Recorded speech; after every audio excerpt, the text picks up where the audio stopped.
Σάρα δεν μας ακούει. That's right. And Nikolaos Ropousis. Ο Νικόλαος Ρεπούς είναι από την Ομοσπονδία. Ah, wonderful. Γεια σου, Νικόλα. Δεν μας ακούει. I don't know.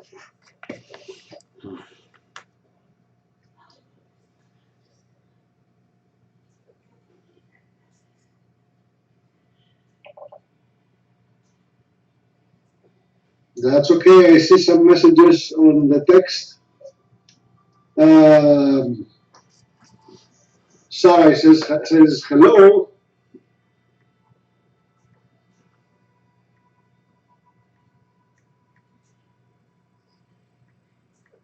We have a few more minutes to wait. It's 7:16. The meeting will begin at 7:30. So enjoy the discussion. You can turn on all your microphones. You can talk. There is no problem. Free talk. It's Café. Μπορώ να φάω. Βεβαίως. Άλλος συνάδελφος τρώει ήδη. Γεια σου. Καλή όρεξη. Μερικοί από την καλή όρεξη υποφέρομαι. Αυτό ήταν το καλύτερο απόψε. Λέω τον παπά όταν είμαστε στην εκκλησία, το λέω ρε άνθρωπε του Θεού, δεν βλέπεις τα χάλια μας, πες και καμία καλή ανορεξία το Θεό να μας δώσει. Όλο καλή όρεξη λένε, καλή όρεξη. Από την καλή όρεξη έχουμε τα χάλια μας.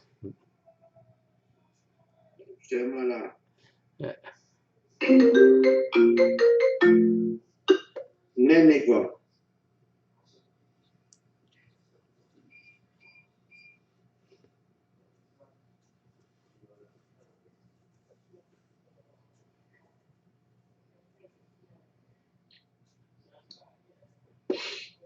Σου λέει πώς θα μπορέσεις να επικοινωνήσεις μαζί μας. Πες τα ξανά από την αρχή σιγά σιγά. Τι είναι το πρώτο.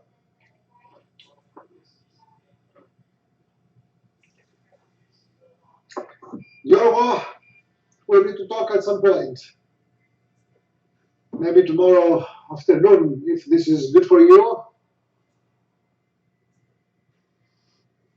Όχι, βίντεο, συγγνώμη, δεν βλέπεις τους ανθρώπους μέσα.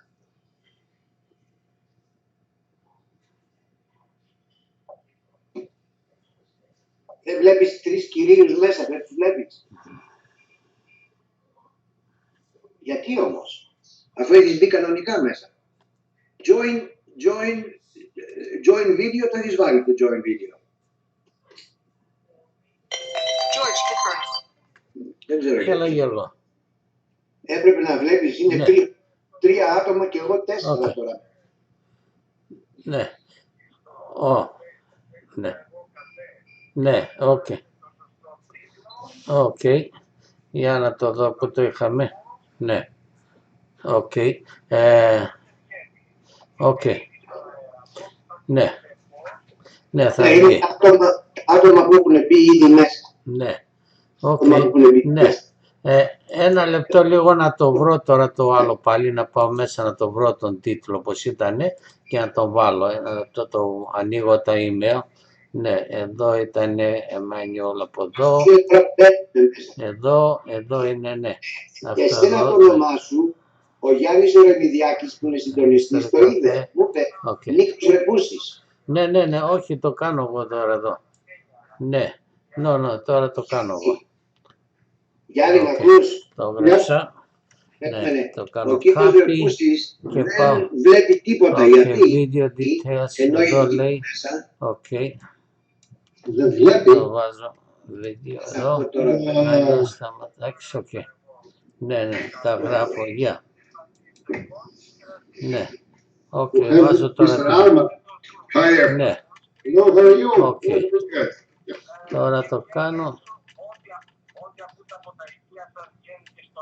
Οκ, εγώ θα, ναι.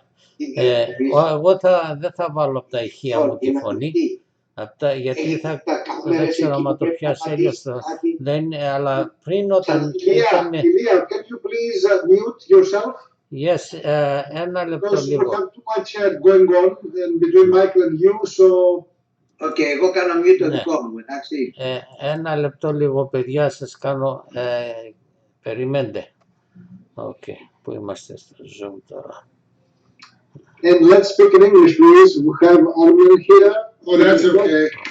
No, it's not a nice thing. Το έχουμε εκεί. Κάτσε.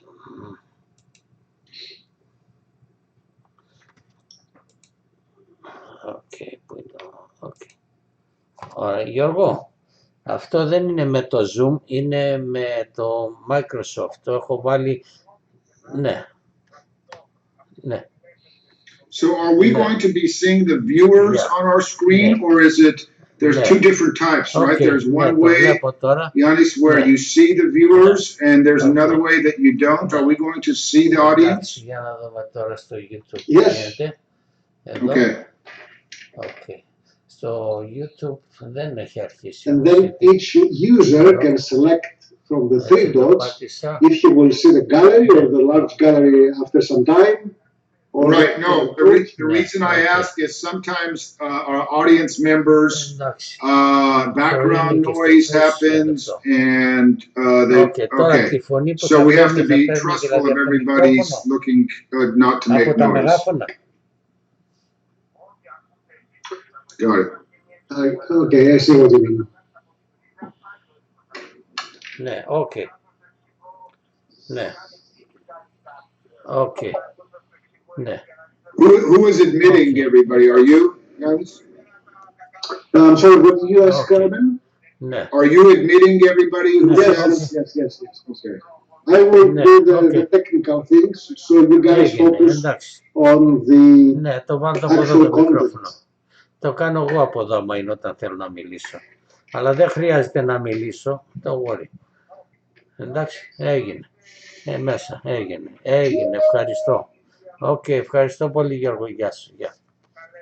Έγινε, γεια, καλό βράδυ.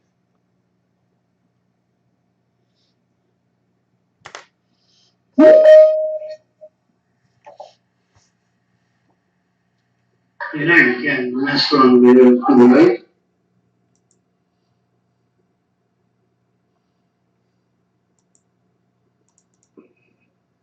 We'll have 7 more minutes before we begin, ladies and gentlemen.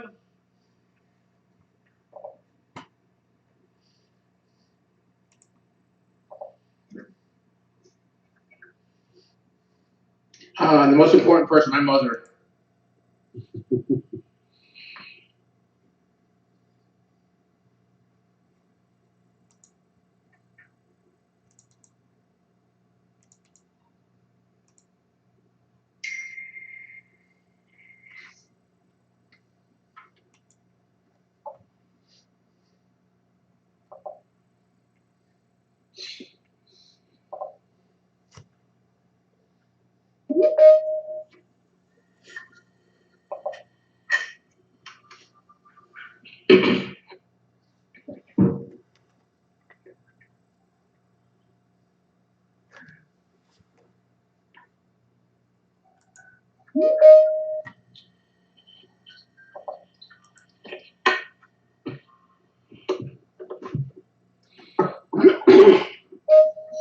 Hello. Hello. Good evening, everybody.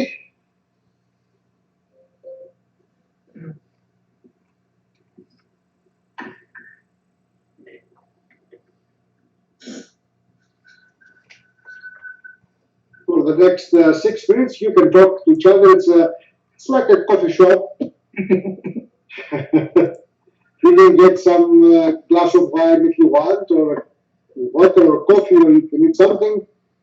It's relaxed from this event, where we will be focusing on the content, understanding on what is going on, without a lot of pressure. And this is usually the best way.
George.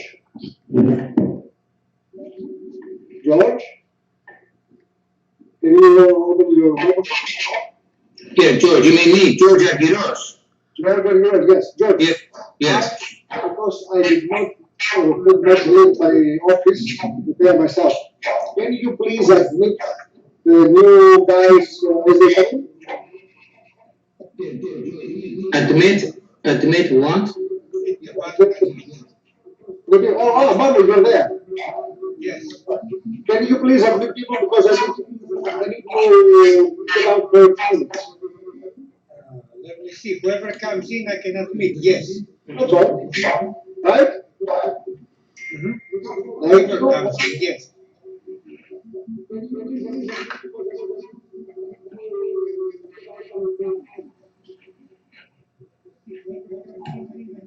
Can you admit Nikos Repousis?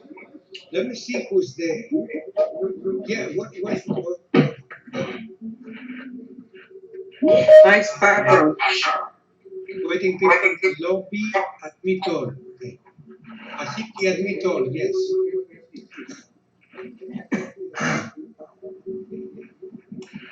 All right.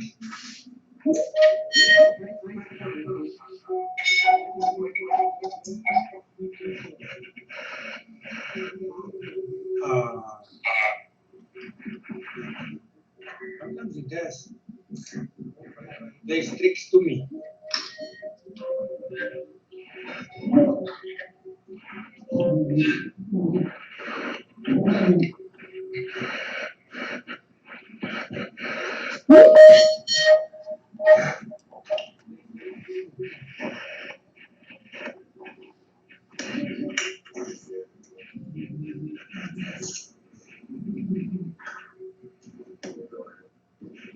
Hey,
Okay, in preparation to start, please mute your phones. We have more people coming in, so let's wait a couple of minutes, okay? Yeah, I can. Everybody's getting in. Everybody's coming in, yes. No, I'm not going to send it again. Look at the background. We need to put a background.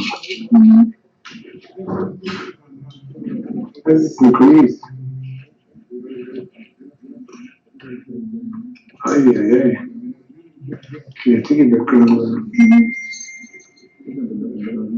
I think. Manu, I can take over from here. Okay, all right. Pretty much we're at 7:30. 7:30. Ready.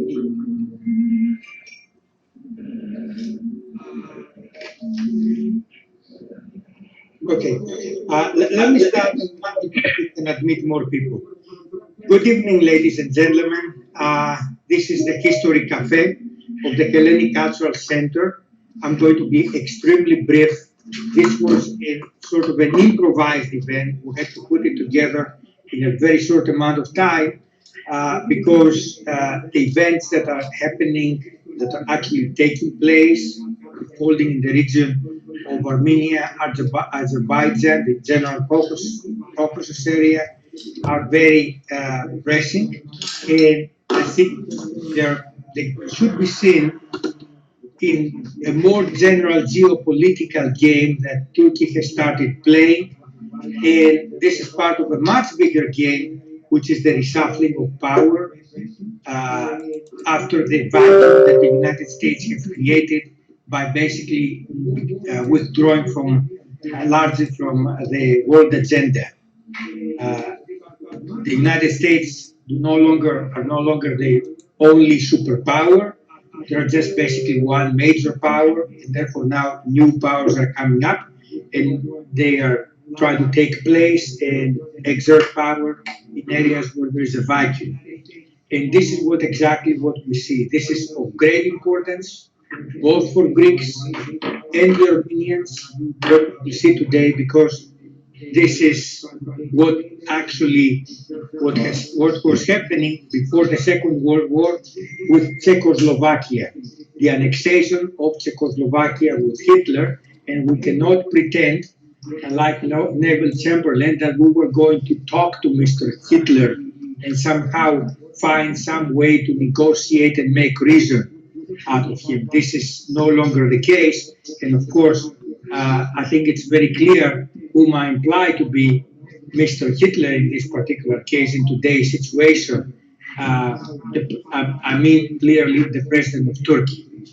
We have excellent people today who will give us the very complex problems of the region. So with no further ado, I want 1 minute, Yanis, to say something, the president of the Hellenic Cultural Center, and at this point, the person in charge of the World Hellenic Diaspora. Yanis? Well, Mano, thank you very much for the introduction. Before I start, I need to inform all our guests and friends that this event is recorded. If you have any objections, please let us know right away. But certainly, the event is dealing with a very complex issue. I don't know how well we are informed. We are listening from bits and pieces from news, from whatever we read, and certainly I don't know a lot. I am looking forward tonight to be educated from our friends, from Armen, and the Armenian society in general. So I want to, on behalf of the Hellenic Cultural Center, on behalf of World Hellenic Diaspora, I would like to welcome everybody to this cafe. Just to give you an idea what cafe is, the Café as we call it. It's an idea that started from Dr. Manos Papadakis. It's a free form, I would say, discussion. Everybody can say something. Everybody can ask anything. You don't need to be formal to do a question. Today's this event is something that is about knowledge, is about freedom of thought. There is no bad question, there is no silly question, there are just questions. So, to the best of our knowledge, whoever has the knowledge will try to answer. And I'd like to thank, for sure, Dr. Papadakis, who happens to be also the Vice President of the organization. Welcome, let's enjoy, and most importantly, this is not an event about a celebration. This is an event that will educate us for a war that is happening as we speak. So what I will ask you is put your heart, your soul with those people over there that they are being killed as we speak. Why? Who will figure it out today? but at least that's how I can see it.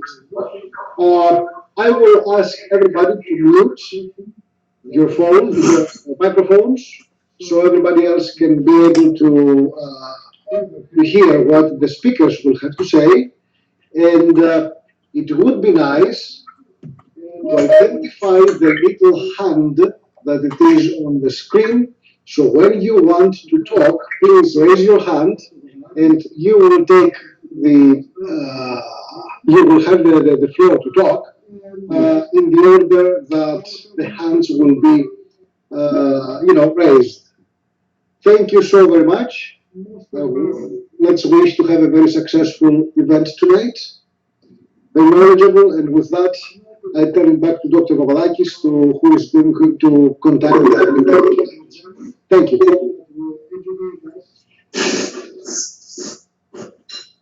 Manu, you're muted. Manu, you're muted. Oh, yeah, I'm here. Okay. Thank you, Yanni. I have two excellent guests tonight who actually are going to present everything. Philip Kanayan of the National Armenian Council of Houston and Armen Povanesyan, same organization.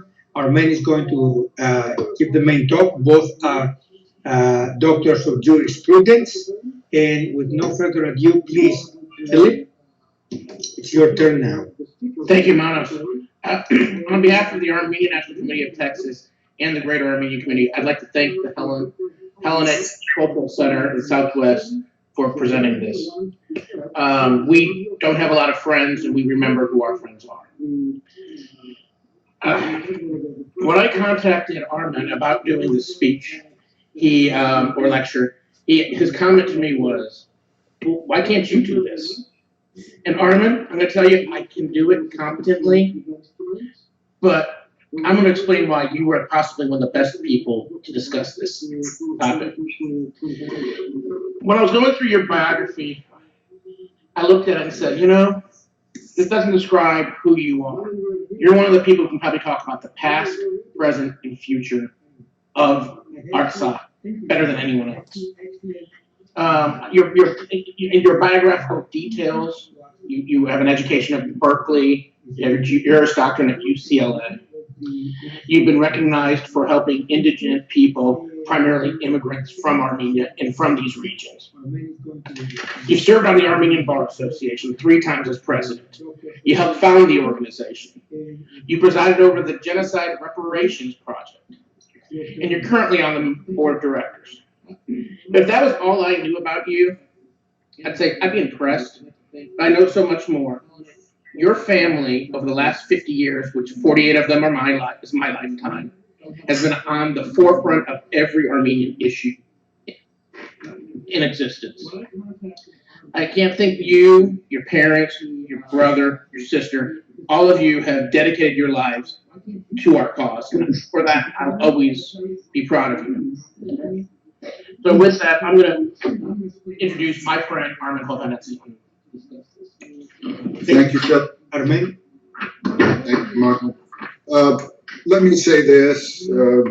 Efaristo at first, and Shrangalatun in Armenian. And in the language of the land that we've adopted and that has hosted us after our families were exiled to this country, thank you very much to the Hellenic Cultural Center of Southwest Texas.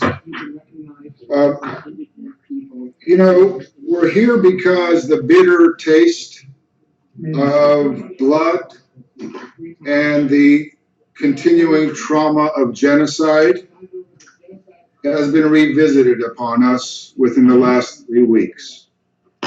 I'm very happy, I have to say, that the Armenians and Greeks more than share a tragic past, but a very proud present and future of rebuilding their lives and their communities in countries, in home countries of Greece and Armenia, as well as in the diaspora. The Texans, the Greeks in Texas, the Armenians in Texas, the Armenians in California, and the world over. The purpose of today, though, is not to really focus on the crimes against humanity that were perpetrated against our peoples in the beginning part of the 20th century. The purpose of today, unfortunately, is born out of and comes from necessity. It's to talk about crimes against humanity that are being committed against the Armenian nation as we speak. There are the entire Armenian homeland is at stake. The entire Armenian identity is at stake. And the Armenians the world over have been motivated. They've been galvanized. They've really accepted this for that which it is, and which is the last battle. So for 100 years, after 1922, when your Greek families were forced out of Izmir, Smyrna, and after they were forced out of the Pontus homeland, and for the 100 years after which the Armenians were relegated to diasporan citizens of a former homeland, we've rebuilt our churches, we've established our schools, we've gone ahead and formed community centers, we've argued with each other internally, of course, but we've created a new Greece, we've created a new Armenia in our host countries in the United States of America. We taught our children the best we could how to speak Armenian and to speak Greek, as best we could to follow the tenets and the canons of the Greek Orthodox Church and the Armenian Apostolic, Catholic, and Protestant churches, without any denomination being more important than the other. We gave a sense of pride, and we gave a sense of belonging to our children. And it's our children now whose futures are at stake. The Republic of Armenia, and if we can put up the first map, just to give a little geographic context, most of you know where it is. Armenia is, sure, it's landlocked, sure, it doesn't have a lot of resources, it doesn't have a lot of things to sell to the outside world, but it is at the crossroads of civilization. It's always been caught between West and East, from between the Byzantines and the Persians, and then the Russians and the Turks. Always caught in between, fiercely independent people, surrounded always by hostile neighbors.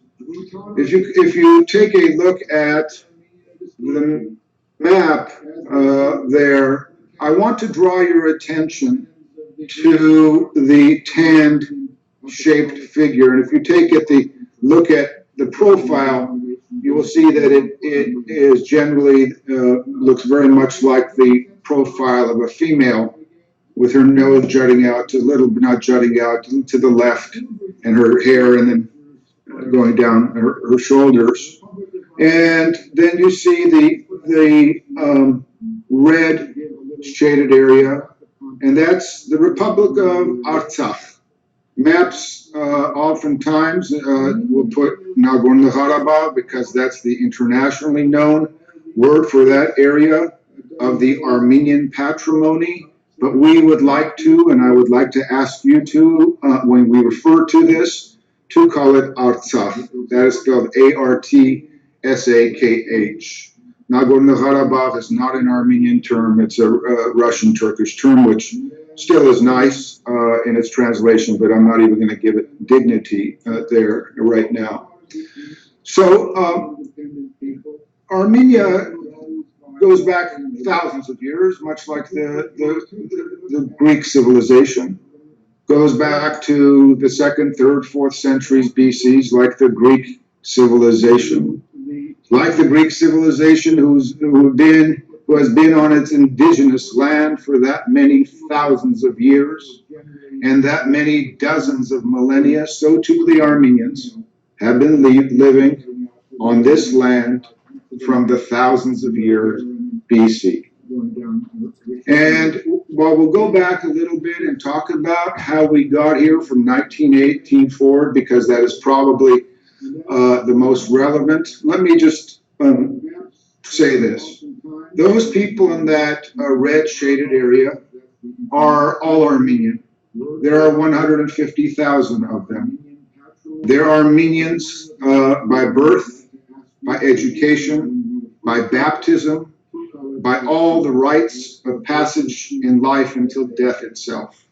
And it has always been an Armenian province, dating back to at least 1000 BC, during the time of Tigran the Great. In fact, Tigran the Great was the great Armenian king that Armenians are very proud of, because he established an Armenian kingdom from sea to sea, from the Caspian to the Mediterranean to the Black. And Tigran was such a compelling national figure that he had several cities built in his name, and one of the Tigranakertas was, in fact, in that orange shaded region known as Artsakh. Over the next several hundred years and centuries and millennia, it remained in Armenian territory. Armenian churches date back 1600 years to Artsakh. They're there now. They started then. We were there just a few years ago with the Armenian Bar Association, of which I'm a very proud member. It's an organization that does wonderful work that we can maybe highlight later on. But we have all the hallmarks, not only of de jure, by law, independence, but de facto. You know, William Saroyan said a while ago when talking about Fresno is a city in Central California where I'm born, and my grandparents are buried there, my aunts and uncles are buried there, some younger members of our family who lost their lives prematurely are buried in the Masis and Ararat cemeteries of Fresno, California. Masis and Ararat being after Mount Ararat. William Saroyan said, "A place does not belong to you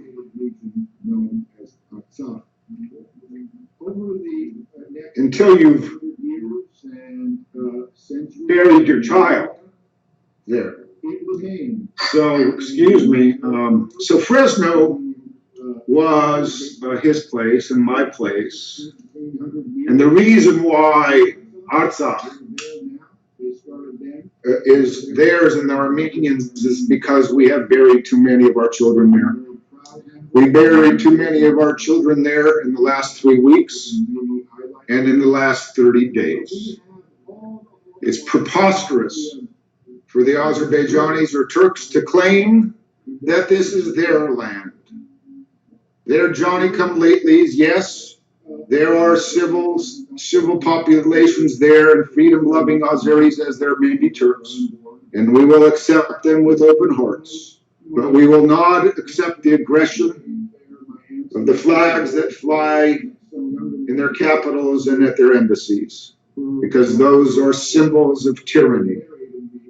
And so they make a very cheap and lazy claim, the Azeris do, that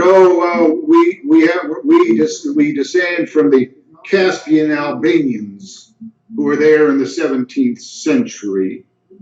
Excuse me, that's like telling a Greek Cypriot who's been there for 3,000 years that when the Ottomans came in to Cyprus in 1570, then the clock starts anew. We have a message for them. The clock starts when the clock started. For the Greeks, it was thousands of years ago, and for the Armenians, it was thousands of years ago. And for 100 years after the genocide in 1915, we dusted ourselves off. We pulled ourselves up from our britches, as you did in your communities, and we stood up straight. What we would never have imagined was that little Yerevan, the female silhouette that you see there, the size of Maryland, just a fraction of what all of our historic homeland to the left of that. If you go just a little bit around in a circular, yes, go down along that way. That's all historic Armenia, and Lake Van a little bit to the east, just above it, Erzurum and Bitlis, all the way up to Trabzon. and east of that to even Kharpet and Sebastian and Dikhanakert. That's the Armenia of my grandparents' civilization. That's the Armenia that was given to me by my grandmothers and grandfathers, not in a metaphoric, hypothetical way, through their touch, through their hair, much like the Greek grandmothers, the Armenian grandmothers, late at night, braided their hair. The man sat quietly, sometimes with friends, internalizing the trauma that has been wrought on our people, but always saying that there's a way out. You know, Charles Dickens wrote, and this is in The Tale of Two Cities, that this is the best of times and the worst of times, the age of wisdom and the age of foolishness, the epic of belief and the epic of incredulity, the season of light and the season of darkness. We balance all of those things personally in our lives, and we're trying to balance them in our national lives now. But it is an era of inspiration and darkness.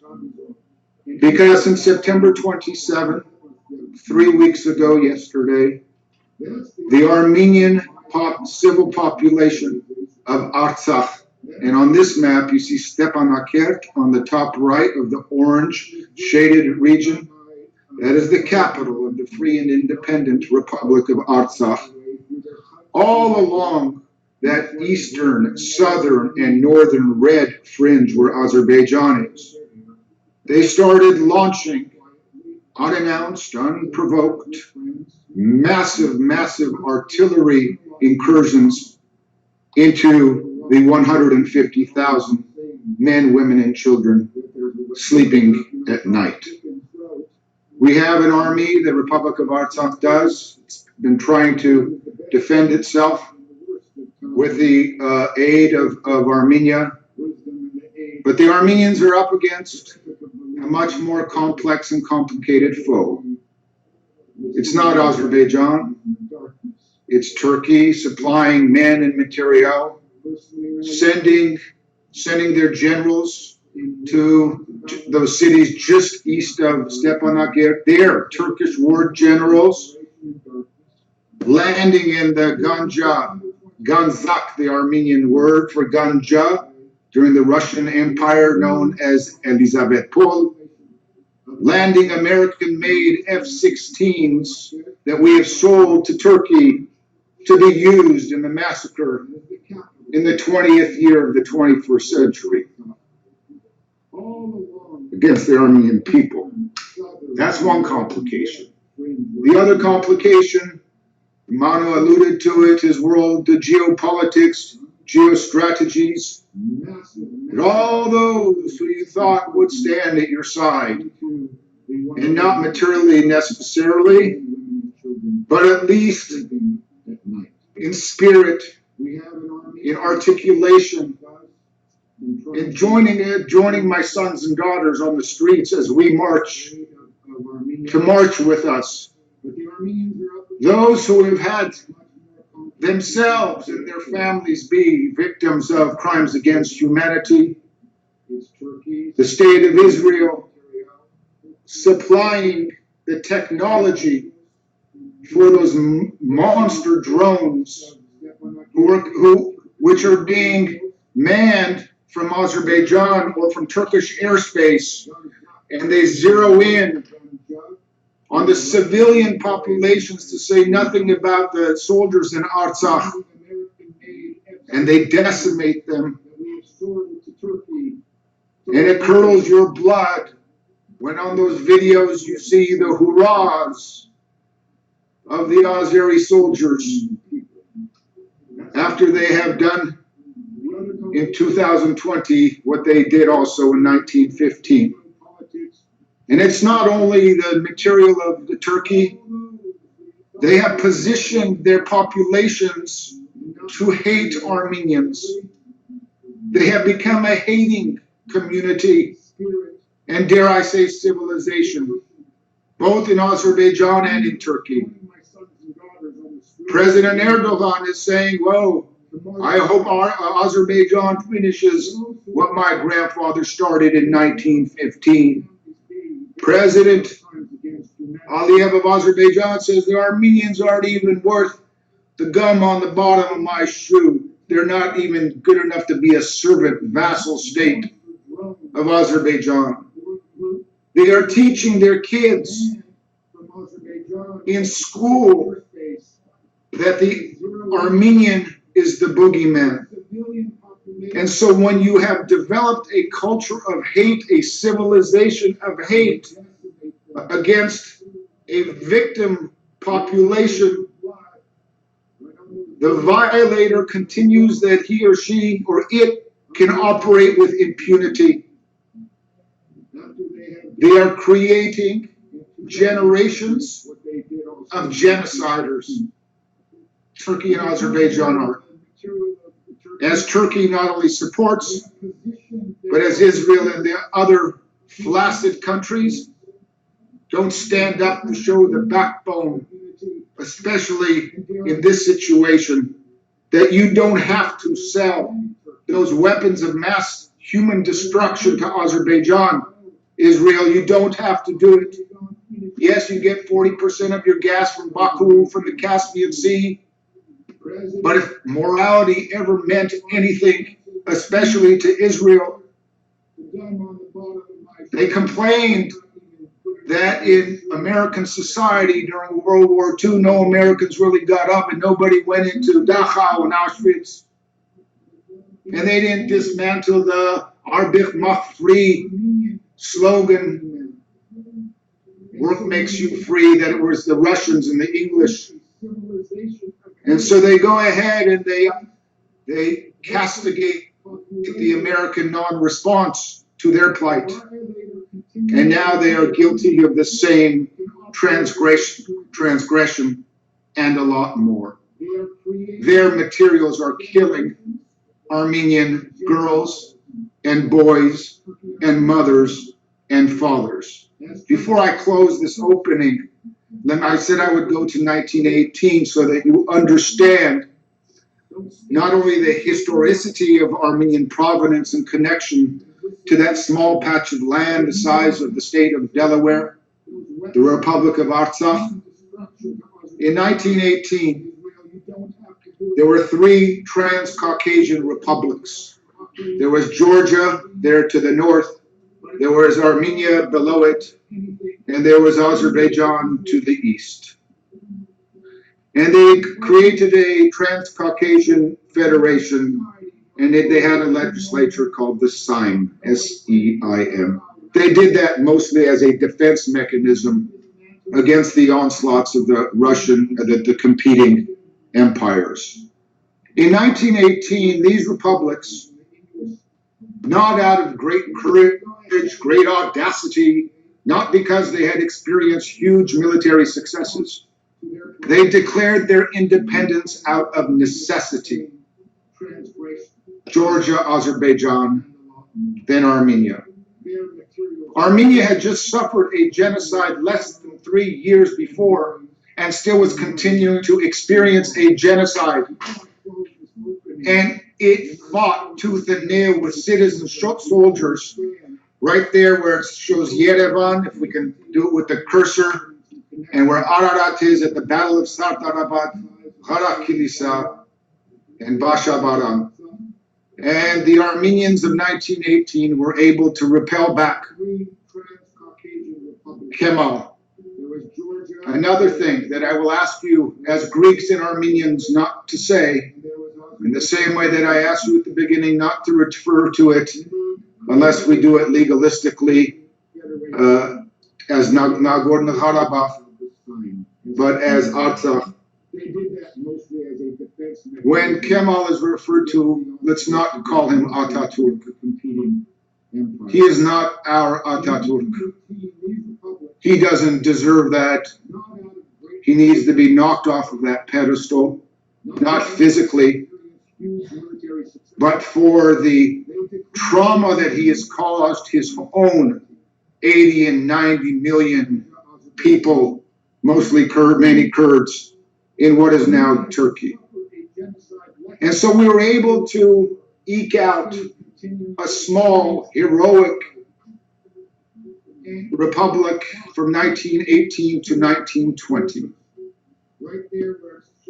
From 1918 to and in 1920 we had to submit that because the Turks to the west and the Reds, the communists to the east and north, were strangling us. And the mothers and fathers of that small republic, who all they were hundreds of thousands of refugees from their homes in the western Armenian homeland, said we would rather for the future of our nation submit to communism than submit to an everlasting death for the Armenian people. In 1920, from 1918 to 1920, that quote-unquote disputed region of Artsakh was disputed then too. It wasn't clearly within Armenia and clearly within Azerbaijan. But don't make any mistake about it. The population was 80% Armenian. Our churches, our schools, our community centers, our political parties, they were all there, with also a Muslim population. And then in 1920, before Armenia had to give up its independence at the end of 1920, Philip Ganayan said something nice about my family, and I'm not going to say something nice about Philip's family, but let me say something true and eternal, for which the Armenian nation bows in respect to General Dro. Philip Ganayan's father is at the height of the pantheon of the leaders of that Republic of Armenia, of the movements which were established to preserve self-determination. And when in the spring of 1920, there were skirmishes over there right now in Artsakh, right there where Stepanakert is, right where Shushi is, General Dro, on his white horse, was at the front of thousands of Armenian volunteers and was about to once and for all claim Artsakh as Armenian land forever. Unfortunately, there was pressure from the Russians in Baku, from the Armenian Russians, and he was convinced that for the safety and security of the population to withdraw to Echmiadzin, which is the religious center for our Catholicos. In 1920, Armenia gave up its independence, as did Azerbaijan and Georgia. They became parts of the Soviet Union as 3 of 15, ultimately autonomous republics of the SSR.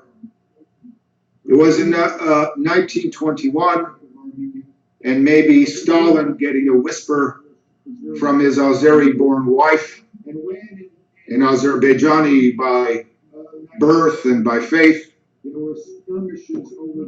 said that, you know what, just like Russia has done for the last 100 years, their end game is to preserve the imbalance in the Caucasus, the imbalance in the Eastern Mediterranean, the imbalance in Syria, the imbalance everywhere else. It works to their advantage. So knowing full well that this was an Armenian enclave meaning, you know, all Armenians basically, he awarded that territory to be within Azerbaijan, not part of Azerbaijan, an autonomous territory within Azerbaijan with its own governance, ultimately responsible to Baku, but nevertheless an autonomous oblast, as they say. And this is how willy-nilly he was. The day before Stalin awarded this territory to the Azeris, the day before, he awarded it to the Armenians. And in fact, the Baku general there said, you know what, we don't want it. Let Armenia have this. Nur Sultanov said that. but he changed his mind. And so from 1923 forward, the Republic of Artsakh was an autonomous territory in Azerbaijan. When the Soviet Union started crumbling in the late 1980s, when emancipation struggles started in the Balkans, in Eastern Europe, they really got their start here, in Artsakh.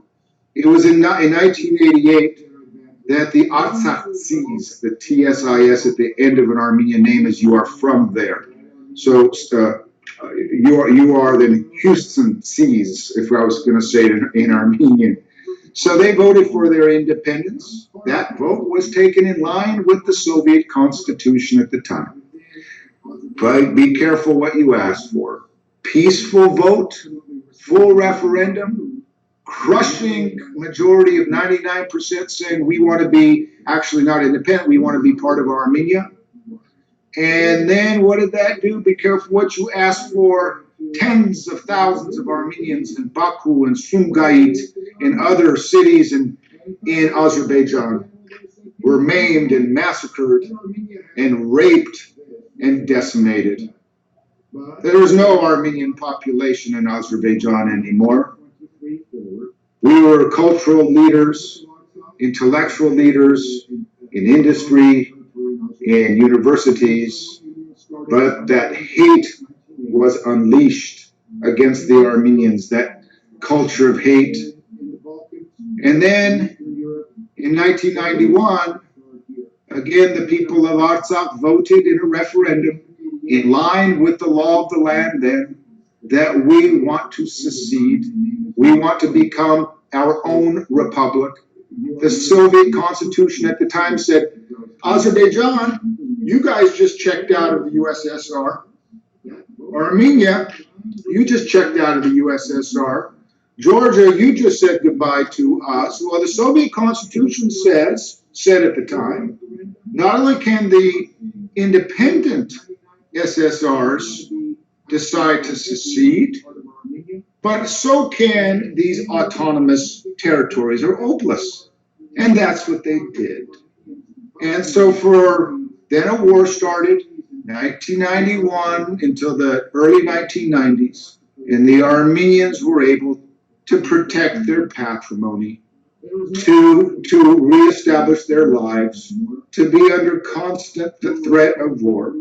And now it reared its ugly head again. I'll leave you with this in my opening comments, and that is, many of us have been to Arzah. It's an idyllic place, a place that conjures images of Eden, with rolling lush hills, with brooks and rivulets, with nature at its best, and people who are simple, freedom-loving people, where there are only 150,000 of them.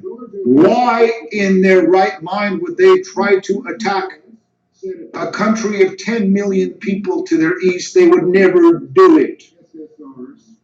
And so while Armenians in Artsakh went back about their daily lives, having children, then grandchildren, teaching class, opening up the store, fixing the motor, baking bread, Azerbaijan was waiting. But it wasn't waiting in absentia, it was waiting with help. Help of the Turks, help of the Israelis, help of Canadian arms manufacturers that allow them to deploy with horrific accuracy the tools of a war against a civilian population. The first video we're going to see is a 4-minute video that was just produced today, and I want to give the proper attribution to my sister, a journalist, documentarian, Ani Hovanesyan Kevorkian, because what it does is it goes to that vein, the vein that is through which, in Greeks and Armenians, runs the blood of overcoming, of turning the other cheek, of trying to get along, and the other vein of the other animal. Well, all there is a protoplasm and protein of venom and hatred. So if we can, let's put that up there to set the scene of how we're educating our children very differently.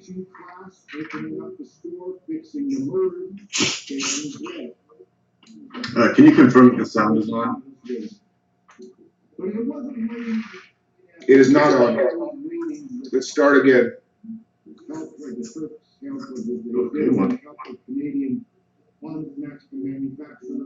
Sound will be important.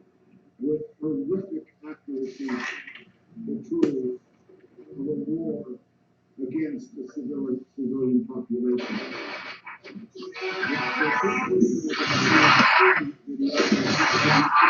Can you maximize it again? It is.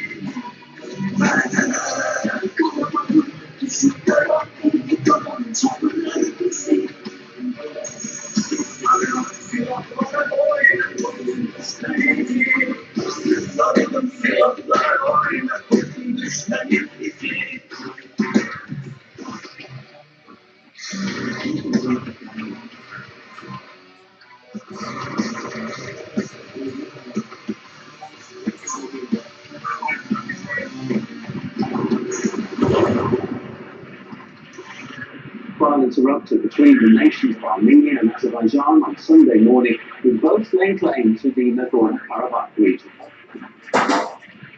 This has been a week in which the people of Nagorno Karabakh have faced assaults from the air. Very substantial damage to Stepanakert and also to the city of Shushi, where a large church was hit today. A double hit on the cathedral there, when it was very clear that civilians and journalists were sheltering inside. Having armed itself with Turkish and Israeli drones, the Azeri military has been stripping away Armenian defences around Karabakh. Why do civilian structures keep getting hit? No, we never attack civilians. Under attack day and night. It's a very bad loss of life, shelling the civilian areas. The violence has killed hundreds. Thousands are injured. On our way here, we actually tried counting all the ambulances that were rushing outside the city, and well, we lost count.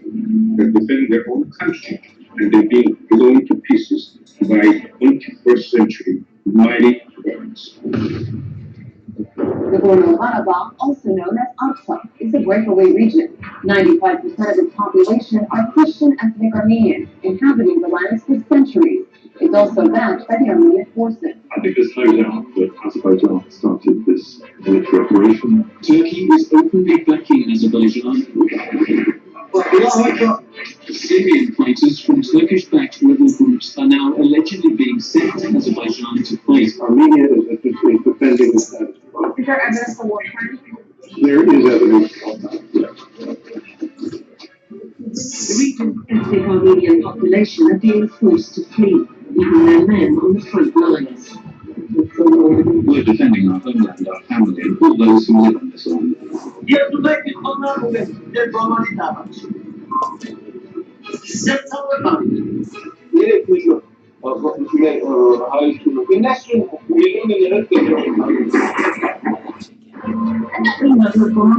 Residents hurried back inside, returning to their underground shelters.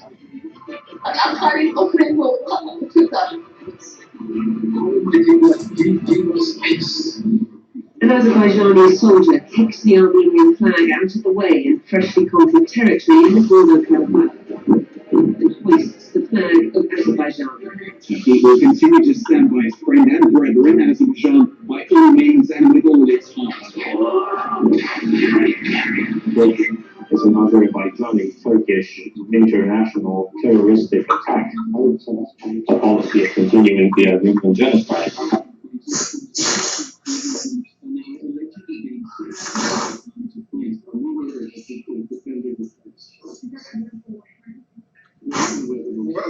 looks like it ended a little bit prematurely, but so we can move on. Unless you can get, yeah. Let's move on. That should be available on social media websites for you to see at your discretion. Can I say this? Can we put the link of this video in the chat? Yes. We can do it after the second. Yes. Okay? You don't have to do it right now. Of course. So with that, thank you for enduring my. I didn't want to get emotional, and obviously I did, but it's hard not to. It's hard not to when you touched your grandmother and you touched your grandfather, and they touched you as a young boy, and you made a silent promise to them that what they survived, we would protect against for the rest of our lives, the memory, and never would we have imagined the reconstitution of the genocide. So thank you for your attention and for your interest. I'll be happy to follow with Mano's questions. Actually, do we have the second? Are we going to show the second video we can? Not right now. Not right now. Okay. All right. So I'm basically moderating, so it's not me interviewing Armen on anybody else. Armen, thank you very much. It's very understandable to be emotional at these moments when your homeland, your fatherland, is being brutally attacked by the combination of a megalomaniac and an idiot. By megalomaniac, I mean pathetic. I mean President Erdogan, and the idiot is President Aliyev, who thinks that he's an important figure. Of course, you know, these are my personal opinions. I would like to invite you to give your questions. You can raise your hand, or you can even give them on the chat, which I'm actually monitoring as well. If you don't have questions, well, I have one. Yes. We'll have Gregoria and Stella, who had first. Yes, Stella here. Okay. So we'll start with Stella. Stella is my colleague and good friend from UVA. Hello, Manos. Thank you for working and setting this up. I appreciate it all with the Hellenic Cultural Society. So thank you very much. Yes, Mr. Hovhannisyan, indeed, this is an incredibly emotional event. I find myself being very emotional at times, so I completely appreciate and understand your points. And you did come out as being very much influenced and impacted by this. I have a comment, and then I have a question for you. So the comment, I would say, is the following. I don't think spending time on saying that Armenia looks like a woman or is feminine really helps in any way. I don't find that at all helpful, relevant, and it's a waste of precious time we have to talk. So I think I would not mention Armenia looks like a woman. There's all kinds of issues related to that. I also would refrain from saying that Karabakhtis or Artsakh, and I fully appreciate that as well, to call them Artsakh, are simple. As an anthropologist, as a sociologist, the word simple has all kinds of negative connotations.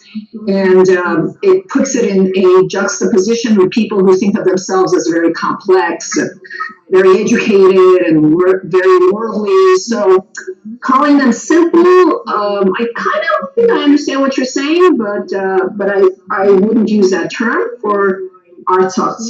So those are my two comments. Otherwise, I enjoyed hearing your presentation of the material. I do have a question that I don't think I heard you talk about, and I think it would be very important for everyone participating today, since you are a lawyer, about the impact of international law on this, because we're constantly hearing from social media, from everybody who's doing these reports, that this area Artsakh, Nagorno Karabakh belongs to Azerbaijan, and hence it makes sense that they want their territory back, and they point to international law.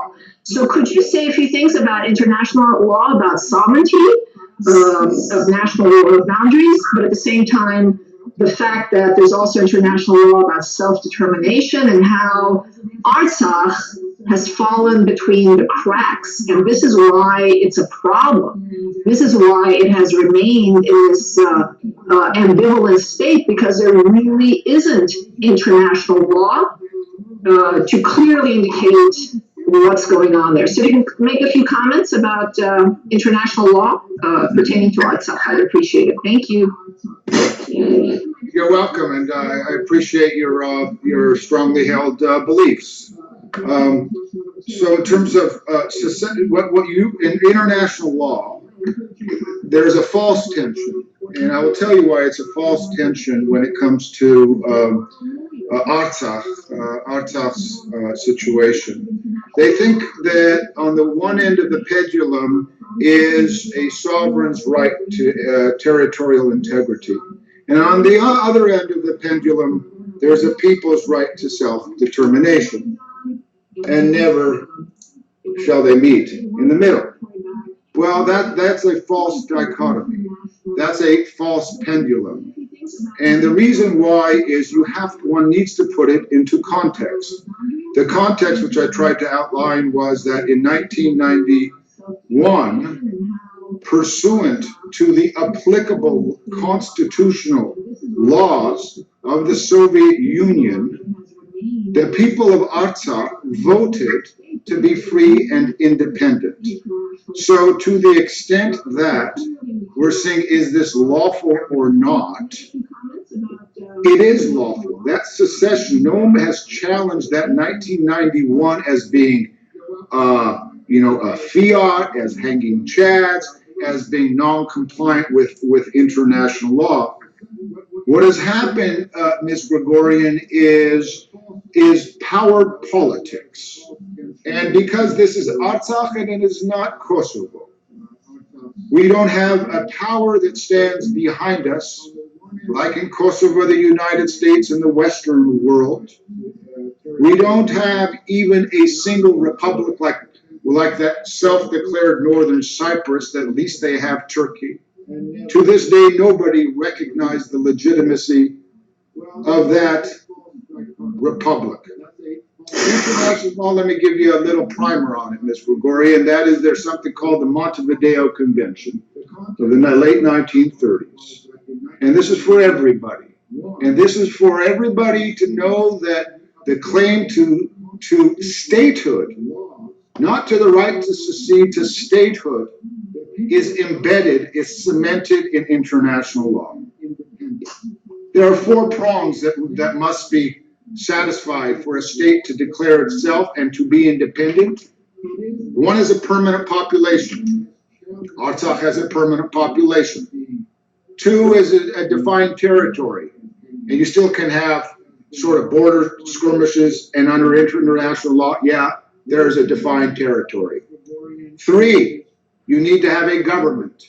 Well, for the last 26 years, we've had a government of the free and independent, or 20-some years of the Republic of Artsakh. And then you have to be sort of accepted by others to be able to enter into international compacts. That's a little tougher there, that one to satisfy. But I'll tell you this, the ceasefire in 2016 and the ceasefire of 1994 was an international agreement, and the Republic of Artsakh signed that international agreement. So when I say power politics, we were just talking, come on, let's not kid ourselves. We're dealing with NATO. We're dealing with the United Nations. Turkey has always been imagined to be this without which not that the Western world could exist with in its absence. We just couldn't. We had our bases, Incirlik, this and that. They were Trojan horses, or they continue to be Trojan horses. But when you have the United States and other Western powers saying it's not worth our time now, They're not. They didn't. By the way, there hasn't been anything by any international tribunal that has said that secession was illegal. And so what we don't have is what they had in Kosovo, that where you have a political will, where you impose on your neighbors to have a semblance of morality. And that's what they've been enjoying there for the last several years. We're hopeful the Vatican, the Pope said something about the bombing of Arzah, Holy Savior Church. The Armenian Bar Association issued an open letter to him today, not only to him, to the Catholicos and Antilias and Echmiadzin, our spiritual leaders, as well as the Catholic and Protestant leaders, to impose upon the Pope and the Vatican, because the Pope is a sovereign state which has recognized hundreds of states, that it add to the top of its list that it should recognize the Republic of Artsakh. He has great persuasive authority. Thank you. I have George Argyros wants to ask a question. George and Michael Alexander will be next. George. Thank you. Thank you for this this introduction. I'd like to ask you, there was an article written, I think yesterday, published in the New York Times by an Armenian Turkish journalist from Istanbul. In the article, he said that in negotiations when they were taking place between Azerbaijan and Armenia, a swap of territories was discussed and something about exchange of population, but the talks were abandoned. Can you tell us something about this, please? I will tell you what I know publicly, and that those are called the Madrid principles or the Madrid platform.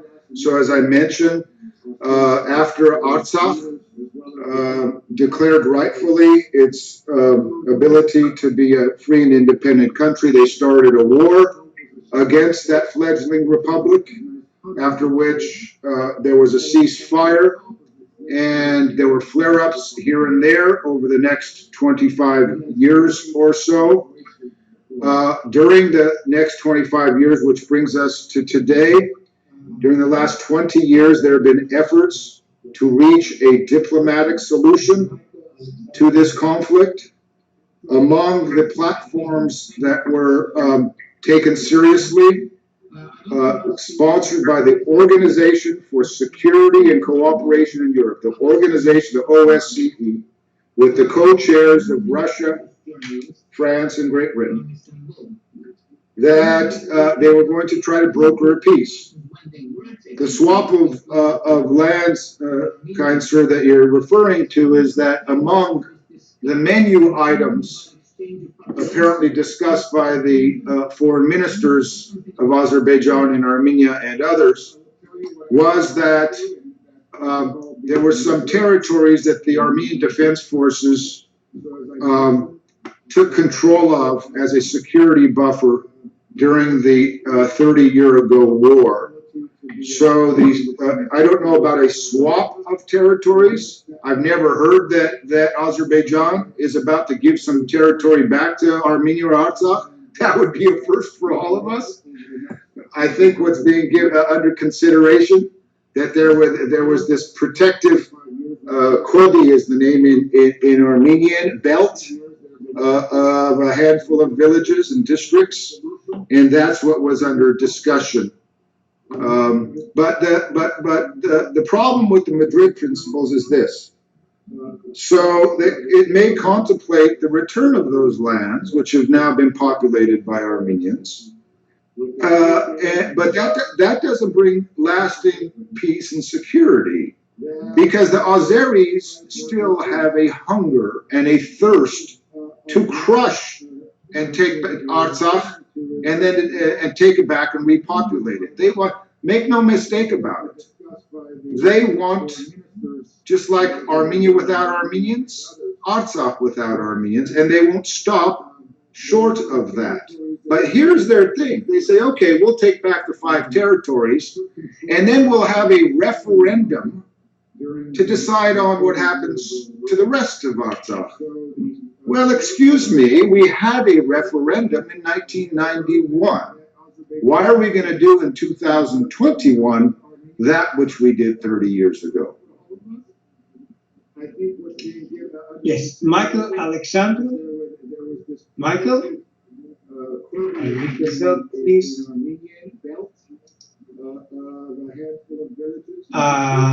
If I don't have Michael, then I'm going to pass to Ara Karamanyan. I'm here. Oh, you're here. Okay, good. Go ahead.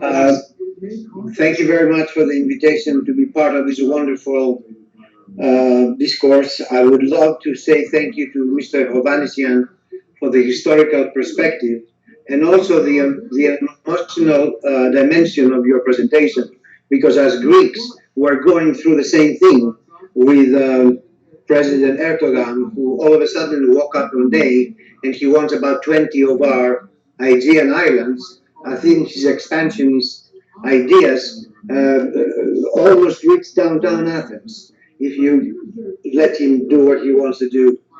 So it was wonderful to hear that. The Pan-Hellenic Federation is supporting your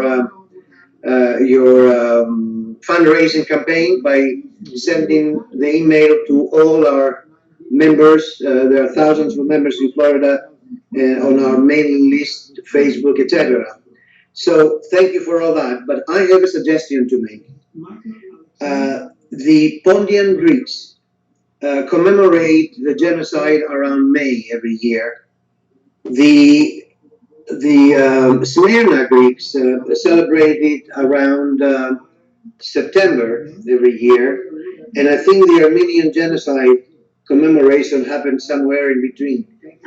What I would like to see, and I would like to use Yanis Ramidiakis as a conduit to our rapprochement, to get together.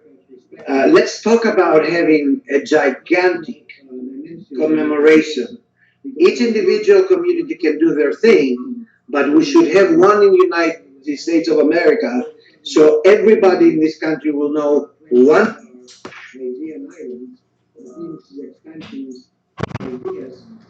We lost you. Michael, you got muted. I got muted. I think that's the Turkish spies that are listening to our conversation. I would like to make sure that the American people and beyond know about the genocide, know what these people have done and what they continue to do. They will never understand Turkey unless they understand their past. Turkey has no history, has a criminal record, and the people have to know that. So let's get, Yanni, I leave it up to you to bring us in contact with the Armenian society and organizations, and we can work together. And my last comment is, I'm very sorry to say, but all the organizations that we grew up thinking that they would save the world, United Nations, NATO, European Union, are non-existent. They are spineless because of economic interests. And I'm not going to go to that because all of you know what they are. So let us work together and fight this common enemy. Thank you. So at least in Los Angeles, where we had 150,000 Angelenos fill the streets for the March for Victory, as it was penned, had within that crowd Greek flags. I couldn't agree with you more. There has to be a lingua franca, a common language among us. And the common language is compassion.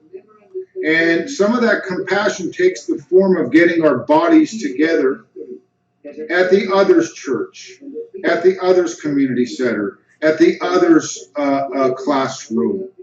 And then when we want to and have to make public statements and remonstrations, we stand together. And I would like nothing more for me to carry the Greek flag and you the Armenian flag at the next demonstration. Ara Karamanyan, Manu, may I say something before we proceed? Yes. Okay. Yeah. All right. I would like to say that indeed the idea from Mr. Alexander is tremendous, and I'm so glad to listen to our friend Armen, Mr. Hornishan, that he's with us, and you need to know that we are with you. We are one family. We have the same faith. We have the same enemies. We have so many things in common. Ancient history. So you will find us wherever you need us. And I commit at this point in front of everybody that I will take Michael's idea. I will get in touch with you, and let's see where we can take it. Thank you, Yanni. Okay. Thank you, Yanni. Let's proceed with Mrs. Ara Karamanyan. First, thank you very much for this presentation and all the great work that you do.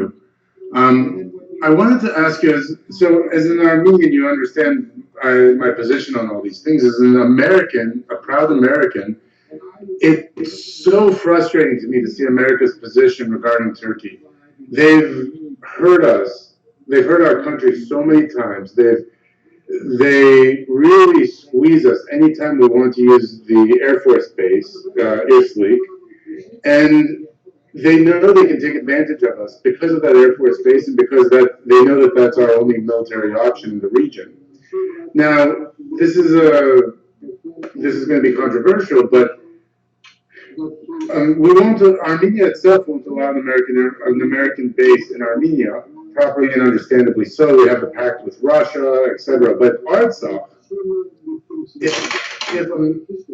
Trump has shown himself willing to do things that are controversial. For example, putting the embassy in Israel in Jerusalem. Well, what if America made an Air Force base in Artsakh, and then we, as Americans, we would not be always so dependent geographically to the Air Force base we have in Turkey, and then that would force the Turks to play nice with us because now we have another option in the region. What's wrong with that approach? Well, we've been complaining for 3 weeks, Doctor, that Putin has been sitting on his hands, hasn't really done anything for Armenia. There's this collective security treaty, CSTO, and while we're getting bombarded to death, and while Turkish drones are flying in Armenia proper territory, he refuses to activate that CSTO treaty. We're a little bit peeved at his lackadaisical approach to this. We don't know what it's going to take other than the entire destruction of a race to get him involved. But I'll tell you this, Doctor, if the United States of America came and put an Air Force base in Artsakh, we would see Russia in full force, right up, not on its borders, right inside. I mean, that I think is a brilliant concept, but that I think also could be the precipice of a world war. But I get what you're saying. Armenians have always been trying to balance East versus West, as I tried to allude to, and not so different from the some of the other populations and people from about which we know and the faiths that we share. And some people are thinking, Doctor, that the reason why there's been this recalcitrance, this hesitation, this gun shyness by Putin is because after the Velvet Revolution 2 years ago in Armenia, Prime Minister Pashinyan and his crew of forward-looking, technologically adept, clean-minded, anti-corruption reformers didn't kowtow to him. They didn't come to pay tribute as a vassal state the way that Pashinyan's predecessors. I mean, I've read that. I'm sure you've read that as well. And so maybe some of this hands-offness that isn't sitting right with us is precisely because we haven't been playing by the rules when it comes to always being in supplication of Papa Russia. But I will tell you this, I mean, I accept that we should kick all the tires and see how it is that Armenia can really be a difference maker in the region in the name of ensuring its sovereignty and its security and for generations to come. But this one, I just don't know. I would think that we would get an immediate hostile reaction, and the people to suffer probably again would be the Armenians. Pashinyan has not been kissing Putin's ring, that's for sure. Although he does, diplomatically offer appropriate words. I mean, he in one of his speeches he said we're not involving the Russians in Artsakh because last time they forced us to give back lands that we had won, and he's absolutely correct. He said we're not going to forget that. But he also very appropriately says kind words and appreciates their involvement, all the appropriate diplomatic steps. Now, as Americans, for example, I have American friends who are telling me, what can we do? What can we do? And, obviously through the ANCA, through the Assembly, supporting their activities politically, but I feel like it's not really having an impact. We're not getting the news exposure that we need to be getting. We're not having the political pull. We're not moving the needle on this here in the U.S. And so, what can we do, and what can we get where should we be pointing our friends? And by the way, Phil has been very good about this here in Houston, about directing us to the things that we need to be doing. And Phil, I want to say I really appreciate your leadership here in the Houston community with this. But let me ask you as well, what should we be doing to move the needle on this to affect U.S. foreign policy? Is Phil going to take that one? Yeah, Phil? I can if you want. I mean, the only way we can affect foreign policy is to call. By my experience with legislatures and legislators, they need to hear from their constituents. They don't need I can call Congressman whoever in another state. They're looking up, not a constituent. Doesn't matter. We have to mobilize. We have to call. And that's what's great about the ANCA system is that it'll tell you who your congressman is. All you got to press a button. You'll send them a letter. They're counting their constituents and how to contact them. That's the only way. Also, raise money. We've got to be a fundraising force. Listen, that's how the Israelis did it. They raised money and they were an active political force. That's why they get paid attention to in this country. We are a lot of times not so great at that. Yes, but anyway, let's not turn it into a conversation. I think Mr. Alexandru had a great idea. We need a synergy here because we have one common enemy, Turkey. Agreed. Okay, and now the war that is coming to Armenia, it's a war that couldn't come during the summer to Greece. Erdogan realized that he couldn't bite Greece. So he turned his attention to Armenia. Otherwise, Aliyev would not have just out of the blue surprised everybody and attacked Artsakh. Dr. Karmania, I have one point that you're making. The United States cannot go to directly and negotiate with the authorities of Nagorno Karabakh about a base because technically this area still belongs to Azerbaijan. The sovereign authority there is still Azerbaijan. So we have to be very careful. But the base could go to Armenia. And of course, this has to be in juxtaposition with the defense, with the defense agreements of Armenia and Russia. Armen? I was just going to say, you know what? You should never disagree with the person who can, in a button press, get rid of me.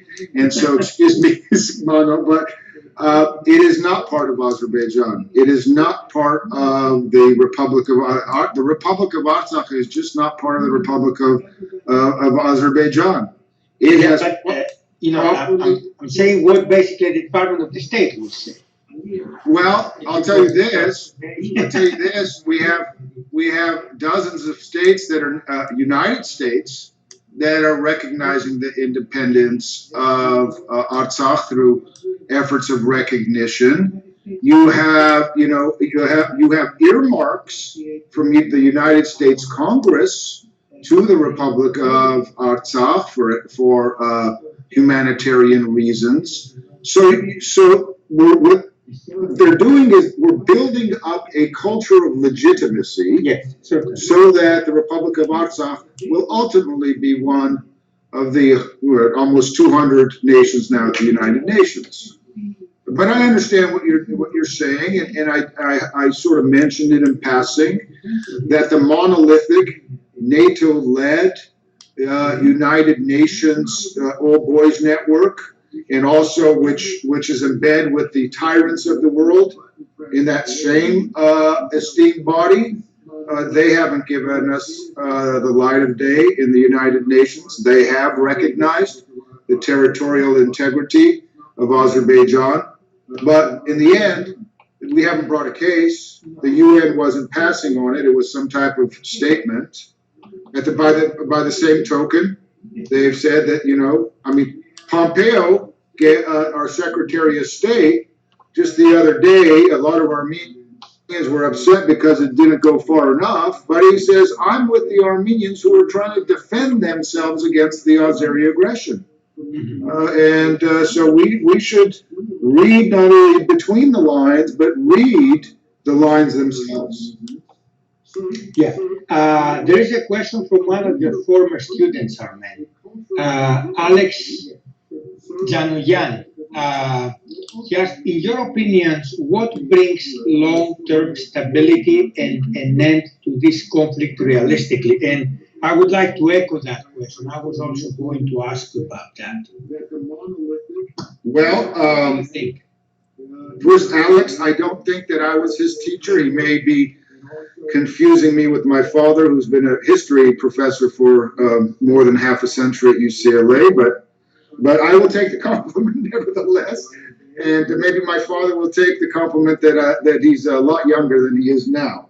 But long-term stability. Long-term stability, we've heard about this in the business world, Alex. It's managing expectations. And the Republic of Azerbaijan should never harbor an expectation that it will ever claim Artsakh as its own.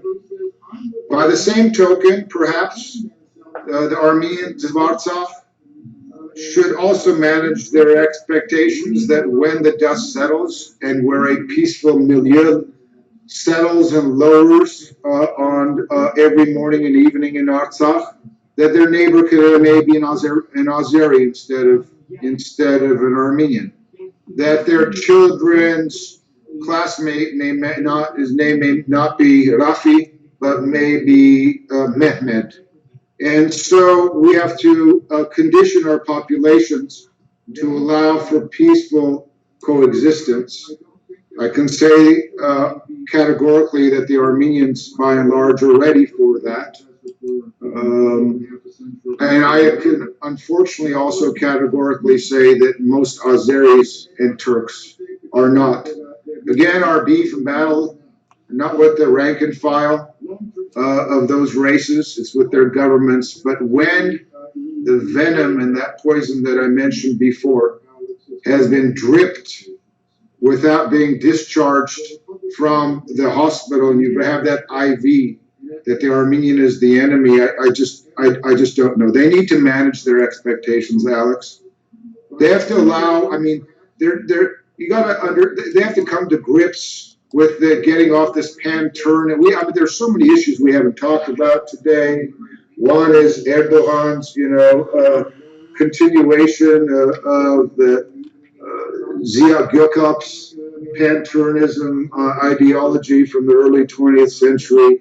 And if you take a look at the puzzle there's not much standing in the way of Erdogan and the far reaches of the Muslim East, other than little old Christian Armenia and even littler still, Christian Artsakh. Yeah, Elias Neophytidis next. Okay. Who's also from Pontus. So, Yeah. I don't know if you can hear me. Can you hear me now? Yeah, we can. Okay. My mother was born in Samsus. My father was born in Russia. His father was born in Trapezus, and I was born in Drama, Greece. I spent from 1963 to now in the Greek community working, and 6 years in the church was service in the 60s, trying to help out. And the only thing I learned that the three most useless organizations to our causes is the Greek Orthodox Church, the Pope, and the United Nations. All they care is about getting money. What we need to do, all of us, write letters. Don't copy a letter that somebody typed and you put your name on it and you send it to your representative. You write the letter by yourself, by your handwriting, as bad as it is, it can't be worse than mine, and you send it in to your representative. And this way they know. And when they're making a collection of money, you can send $10, $20, whatever it is, you send it. Especially the Congress people that do it every 2 years, and they really have a cap as to how much. No one has collected more money to the Cypriots, and look where Cyprus is, in the same place that it was 1974.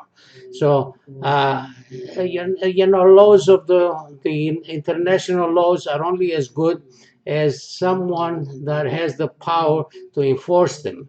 And who's enforcing? Nobody. They're only there for the people that abide the laws and do it. Turkey will do whatever it wants, or whenever it wants, and nobody can stop them. The Armenians have done a great job in the Congress and other areas trying to get, the recognition of the Armenian genocide.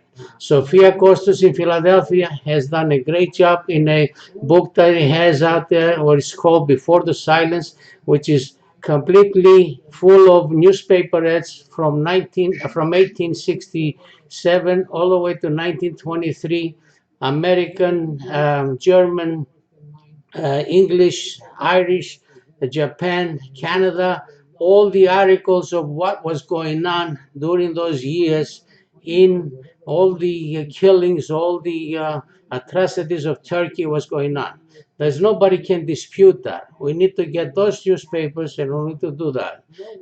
In the 90s, we went to Washington, D.C., about 50 of us, and we handed out, the information to the senators and to the Congress people. And the ones that were from our area, they accepted us very warmly and very happily, and they never seen that. We cannot depend, we don't have the money to depend on lobbyists, but we can put a weekend out of our lives to go out there all together and give out those papers, that information, because believe me, no one is in the dark as much as the politicians, and it's up to us to do it. I am very happy. I sent out an email that I received from the Pambondian societies that collected in the United States $100,000 for Armenia to help out over what's going on there. So our best thing to do is, instead of going to the church and lighting up a candle and putting $5 or $20, send it to Armenia, to the people that need it, and what it's going to do the good for it. That's my thing, and as long as I live, I will be fighting for Armenia, for Cyprus, and for Pontus. Thank you very much. My DNA is 94% Trapezus. Yeah, I have one quick question. Are there any pipelines going through Artsakh? Pipelines? Energy What? pipelines, like gas or oil pipelines. Oh. I'm sorry, what was the question? Are there any pipelines, oil or gas pipelines coming through Artsakh? Through Azerbaijan, there are. It's the Caspian pipeline that goes from the Caspian Sea and then up through Georgia, and then and then it goes east through Turkey, and so they're getting. I mean, if it's not even close. It's like Dorothy and the Wizard of Oz and the Wicked Witch of the East, and then the nice fairy. I mean, I don't want to paint us in a way that we're not that totally innocent, but we are innocent. If Armenians had nefarious designs, would they not have already thought about blowing up that pipeline to cripple the flow of money into Baku so that it could buy Israeli and Turkish and Canadian and other military? The Armenians didn't do that and haven't done that. I don't know if they'll be forced to do that. On the other hand, just a few short months ago, was it not Azerbaijan in July of 2000 that they threatened to blow up our nuclear power plant at Medzamor? July of 2020. Right. Did I say something else? No, Anyway, yeah. you didn't specify the time.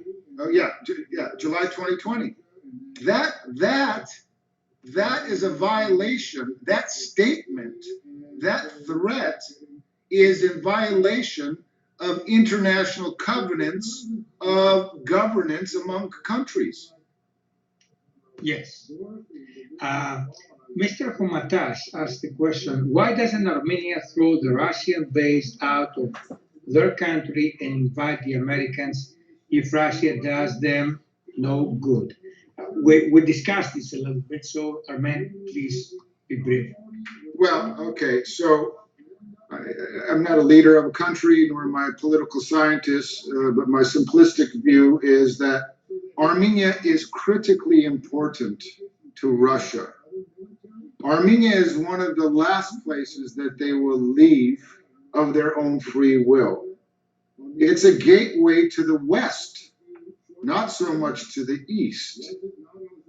And especially because it shares a border now with another empire in the making, at least in some people's minds who run that country. And who would be pushing back against Erdogan's grand machinations of Turkic dominance? It most likely would be Putin, and it would be much less likely that it would be the United States. I don't think that that Russia has any appetite to pull up stakes and leave Armenia. That is the cog. That's the cog not only west. I mean, that's the fulcrum of so many parts of the world. It all radiates out from there. It radiates out to Eastern Europe, into the Stans, the Kyrgyzstan, Uzbekistans, and then south into the old Mesopotamia and Iraq and into the Middle East. No, Russia's exactly where it wants to be when it's in Armenia. I have a question. What do we know about the participation of ISIS terrorists on the side of Azerbaijan? How many are they? They've been documented by President Macron of France, and I would think that a president of any Western country, especially France, would not be going on baseless information. No, of course not. There have been, again, public information that I've been following.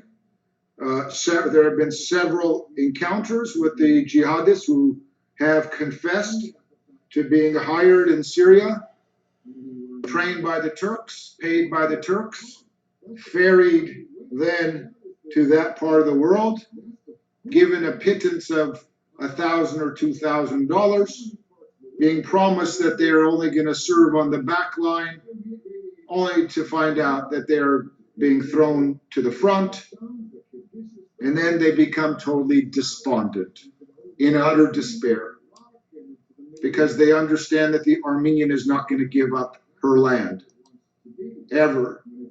And so they run away, the ones that don't get killed. But there's ample evidence on the internet and also by heads of state, and one would think it's based on ample evidence that there are ISIS jihadist mercenaries. Again, the use of mercenaries, not again, but the use of mercenaries is a crime against international compacts. Many international law violations are happening on a daily basis over there, and we're trying to take account of them. Working with the Ombudsman of the Republic of Armenia, Arman Tatoyan, the Ombudsman, he's the human rights defender of the Republic of Artsakh, Artsakh Beglarian, who are documenting, who are cataloging the weapons that are being used that fall to destroy schools and homes of worship. The Armenian Bar Association, especially its Armenian Rights Watch Committee, is on a daily basis in contact with him as an assistive mechanism and apparatus to help get the word out and marshal that evidence of continuing crimes against humanity. I have one question. When you showed the map of the Wilsonian,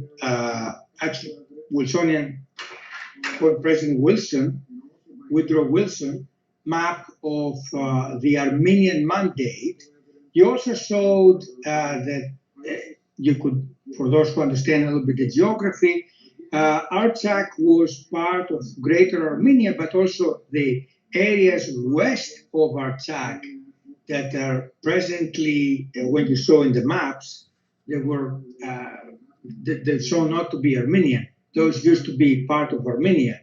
So between 1923 and the late 1980s, when Soviet Union breaks up, what happened to the Armenian population there? And all of a sudden, Artsakh was surrounded by Azeris.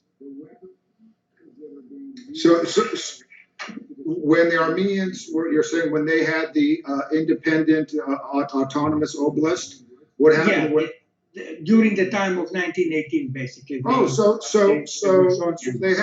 they had their own local administrative bodies. They had their own local schools and churches and hospitals. They lived as a civil society. They lived in a multilingual area where there were mosques in Avdam, let's say, and there were churches in Shushi. There was coexistence, but not always peaceful. When there were, when the Azeris sometimes were incited from Baku to go ahead and unleash some of the fury. But from the 1920s, Mano, to the 1980s, let's also remember that one could not really, in that day and age, express his or her nationalism per se, because we were living under the boot of the Soviet Union. And so they want to crush nationalism and create a horizontal, supposedly horizontal relationship where neither language, nor faith, nor identity. In fact, when I used to go to Armenia in the 60s and 70s and early 80s, not many people went to church over there. Not many Armenians got baptized because the Soviet state didn't allow it. I'm sure the same is true of the Muslim experience. And so while the Armenians and Turks, or Azeris, because they're a Turkic people, lived side by side in Artsakh, or at that time Nagorno Karabakh, there wasn't an accentuation of nationality until it came to a head in the 1980s. Yeah, but how did the areas west of Artsakh that are now have been cleaned up with the almost 10-year war in the 90s? There used to be Azeris there. Now these areas are part of Artsakh. How did they end up being exclusively Azeris in these areas before the breakup of Soviet Union? Well, I don't know. The Soviets moved population around? Yeah, they were not exclusively Azeri. I was in those areas in the 1980s, whether we're talking about Lachin or Kelbajar or some other areas. There were mixed villages there. No one has, ever said that, oh, it's ours because we're 100% of the population. No, the Turks came from the steppes, 1,000 years ago, or however many hundred years ago, several thousand years after we were there, the Seljuks at least. And so they had settlements over there, and there was a coexistence. There were not those areas. Now I'm imagining in my mind what you're talking about is those areas just west of Stepanakert and Artsakh before you get to Armenia. How did they even get to be all Azeri before they became all non-Azeri, which they are all non-Azeri now, because those are among the security corridors. There, it really doesn't show. Well, it does show if you take a little left from that white dot at that first border there, perhaps that may be there. But we have to understand that this was an area that's been disputed for a long time. There were Azeri settlements there, but that doesn't trump the legality of the Republic of Artsakh's actions in 1998, 1991, and then even now, in retrospect, there's a concept called remedial secession. So let's just say that, that 1988 election where we said that we wanted to get Armenia, Artsakh wanted to connect to Armenia, you know what?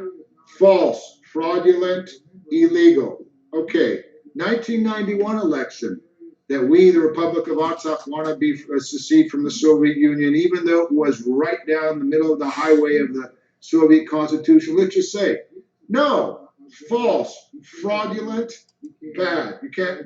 They're still under international law. A concept which I'll simplify is called remedial secession. That even if today Artsakh were a recognized part of Azerbaijan, which it's not, but assume that hypothetically, there are certain requirements that have been met here to satisfy our Artsakh saying that we are free and independent as a remedy against crimes that are committed against it by aggressor states, especially their own state. Pretty much like South Sudan. Yes. Quick analogy that I can think of what you described. Yannis Romediakis has one question. Yannis, and we need to get ready to wrap up, of course, because you're muted. Unmute. Mine is rather simple question. So by just looking on today's, let's say, map of Artsakh, looks like an island within Azerbaijan, although it's very close to Armenia. So when people want to go from Artsakh to Armenia back and forth, how this thing is done? Do they, in order to go through the Azerbaijan land, they have to go through passport control? How is it working? So, Yannis, this is how it works. Azerbaijan bombed the Stepanakert airport, the airport in the capital, and in violation of yet another international law, has said that if any flight from Moscow, from Yerevan, from Tehran, from anywhere lands tries to land in Stepanakert, they're going to shoot that civilian plane out of the sky. Number one. Again, a clear, blatant, egregious violation of law. During the 30-year-ago war, Yannis, the Armenians created a land bridge between Artsakh and Armenia. So now you go directly by car from Yerevan, the capital, to Stepanakert, the capital of Artsakh, is approximately a 5-hour car ride. So that I don't know. I would guess, and maybe Phil, you know offhand better. I would guess it's like 300 miles or so. Oh, that's pretty good right there. Yeah. No, that's But I'll tell you, and really interestingly, we talked about de facto signposts of sovereignty. And what does it mean to be your own country? Well, when you drive across Yanis from Armenian territory to Artsakh territory, you go through a checkpoint. And those soldiers are wearing the flag of the Republic of Artsakh. You give your passport over, and they stamp it with the Republic of Artsakh stamp and not the Republic of Armenia. So it is carrying itself outwardly as a worthy, not candidate, but participant as a sovereign nation. I see. Well, I think I don't see any other questions. And yes. I would suggest that either we not do the second video or we just close with that video with I think not we even can close with that video. Not even with any commentary. Excuse me, no commentary. Let the stories of these people try to resonate with you. Someone was asking, Otto, what you were asking, what can we do? The way we can do something is making something, a small story into a big one, to talk about a day in the life of somebody and what happened. You're going to see what happened in the day of the life of a couple people in this video, which was done by Vice News, one of the few foreign correspondents that went over, some of you have already seen it, that went over to Artsakh last week. And maybe, I guess, the most poetically justifiable ending is that there'd be no commentary at the end. And if that's the case, I want to just thank the Hellenic Cultural Society and the Armenian National Committee and the Armenian Bar Association and each and every one of you whom I wish to befriend and have an opportunity to continue relations with. Yeah, but I think probably the most important thing we spoke today and came out is that at least we here in the United States, to the extent that we can exert pressure as a country, we need to be reunited and try to maximize, be united. Greeks, Cypriots, Armenians, we are the three Christian nations attacked by Turkey. And one is being right now axed, Armenia. We really need to have unity and synergy in action. Because with unity, we can maximize our political and lobbying efforts here in the United States. And I think it's time our communities have rich people. It's time for them to open their pockets. With $20 and $10, I'm sorry, you only do food pantry if you can even do that. We really need to have a little bit more synergy. I'm going to close with a video, but before closing, I want to thank Carmen. You spoke like a great orator, very reminiscent of Daniel Webster, the greatest U.S. Congress orator of the 19th century, who was a great advocate of the Greek Revolution. Actually, he even coined the idea that the United States should support financially the Greek war for independence. Mano, I'd like to make a suggestion. They love to go and watch him from the gallery. Mano, I would like to make a suggestion to get a meeting with the HCC and the Armenian community, that we should have a meeting after this and get together and see how we can do joint events and joint fight for Armenia. Joint action now. Right. Yes. Joint action. Joint action, we should get together. So Yanni, I think it's up to you to get this done and we can all get together and continue this. Not only that, but I need to say to Armenia, to all our friends from Armenia, that we are in the process of creating a much larger unity in the Greek organizations, and I need to bring this message to them It's all over the United States and all over the globe, as a matter of fact.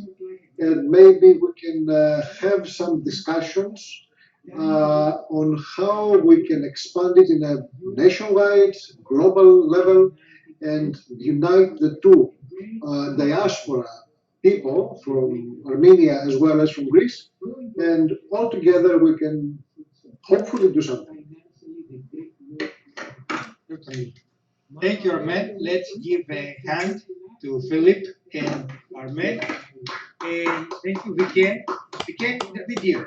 I think we can close with that, and as soon as the video finishes, I'm going to end the meeting. Okay? Thank you. Silently. Pleasure meeting all of you. Stories talk. Oh, stock. We can make sure you have sound. Yeah.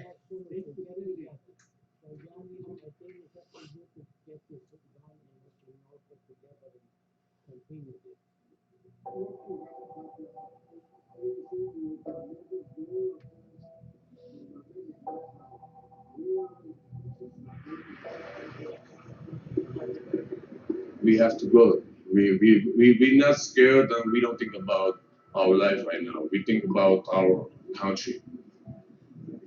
That's the only thing. You're ready to die. I'm ready. Everybody is ready. Everybody here is ready.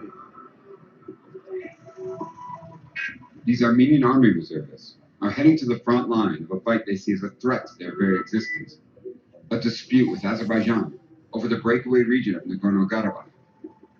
Nearly 3 decades of cross-border conflict between the two sides turned into an all-out war in September. Is this your younger brother or older brother? Younger brother. And you are also going to go to Nagorno Karabakh. When are you going? A few days. 2 or 3 days. You're fighting, your brother's going to go fight, your father's fighting. Isn't your mother worried about you guys? Aren't you scared? No, we aren't scared. We aren't scared. We are very proud that we are going to protect our country. We know how to fight, yes, you know, and everybody here was served. We are not scared about war. We want peace for all over the world. But if they try our lands or our culture or our families, we will try to protect, and we will protect. What about the Azerbaijanis on the other side, who might say the same thing? We don't start this war. I think that they are going to repeat the genocide, and that's why here everybody are going to the army, but they go because there is no choice.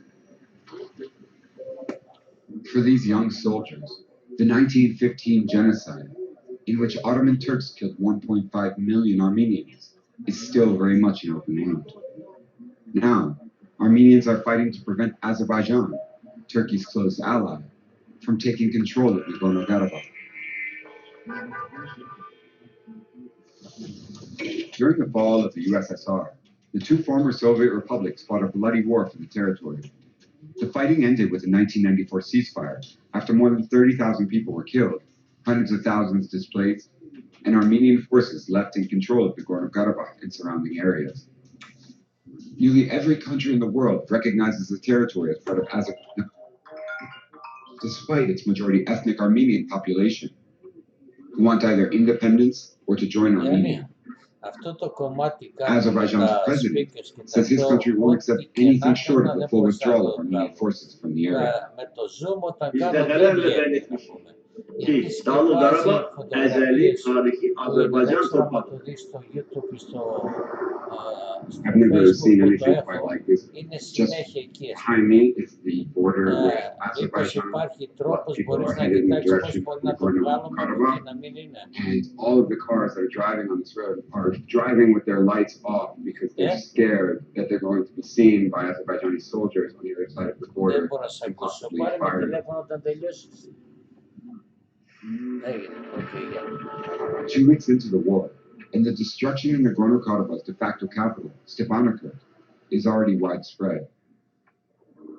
So, as you can see, these vehicles are severely damaged by the shelling and the rocket attacks that have been happening all day long. There's black smoke over in the distance. It has been near constant bombardment of the city, Stepanakert, since the morning. Armo, a store owner in central Stepanakert, says he narrowly avoided a rocket strike that completely destroyed his neighbor's home.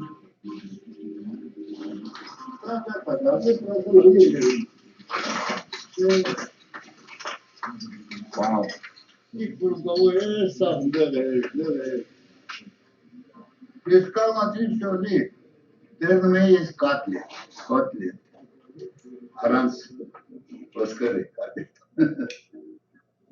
Ոչ լույս ունենք, ոչ գազ ունենք, ոչ ջուր ունենք, ոչ էլ հաց ունենք։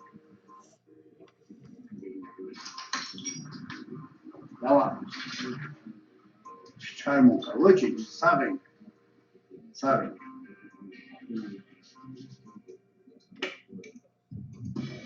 While there's been attacks on both sides, oil-rich Azerbaijan purchases sophisticated military technology, including drones, from Israel and Turkey that clearly give it the upper hand. Azerbaijan doesn't report military casualties, but Armenia does, and it says it's lost more than 350 soldiers. The fear of Azerbaijan retaking control of Nagorno Karabakh has also drawn in the Armenian diaspora. Dr. Armen Hakobjani is a surgeon who flew from Los Angeles 2 days earlier. What are the extent of the injuries you're seeing as a result of Azerbaijani attacks here in the hospital? Absolutely massive. These are not a simple injury that these kids are suffering. Those are 20, 25-year-old kids that are going to defend their own home. They're defending their own country, and they're being blown to pieces by 21st century mighty weapons. I'm sure you have quite a comfortable life as a surgeon working in Los Angeles. Was it hard to leave that behind and come here to a war zone? No, the hardest thing was just to explain to your parents, to your wife, and to your kids that you have to come here and help other kids. That was the most difficult part. What actually? Okay. All right.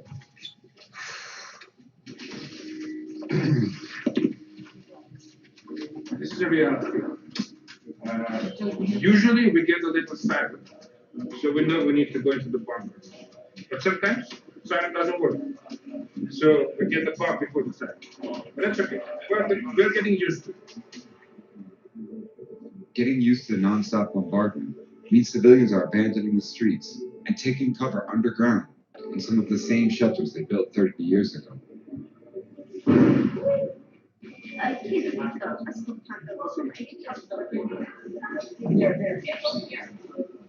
How often are you hearing this sound these days?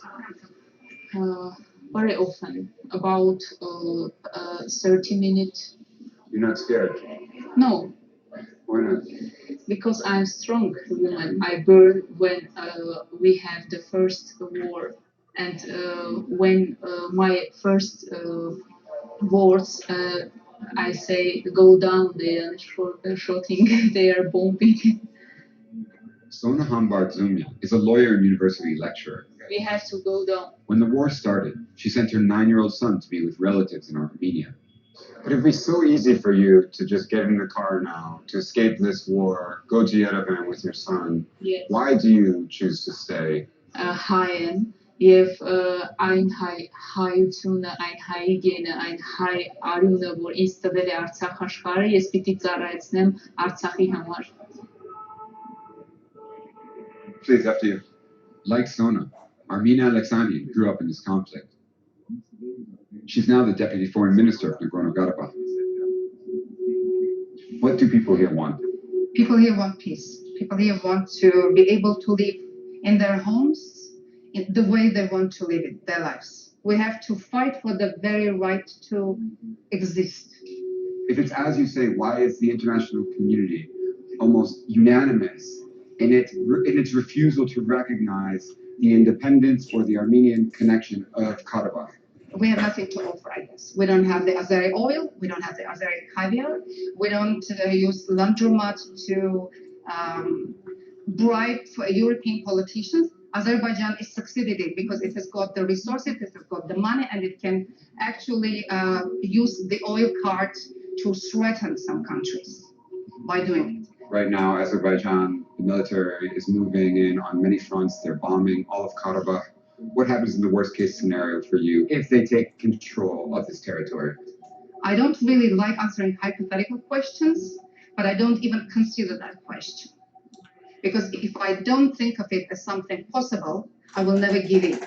And that's the mindset of every single Karabakhi who lives here. That's why we're still here, even though they're attacking, even though they want to kill us, but we're going to stay here. As we prepared to leave, the bombing intensified. The underground bunkers no longer felt safe, and civilians began to flee en masse to Armenia.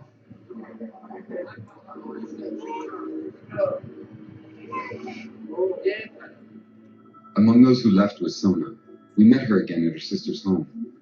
One stop on her journey to Armenia's capital, Yerevan. Last time we met a few nights ago, you said that you would never leave. What happened that made you finally decide you had to leave?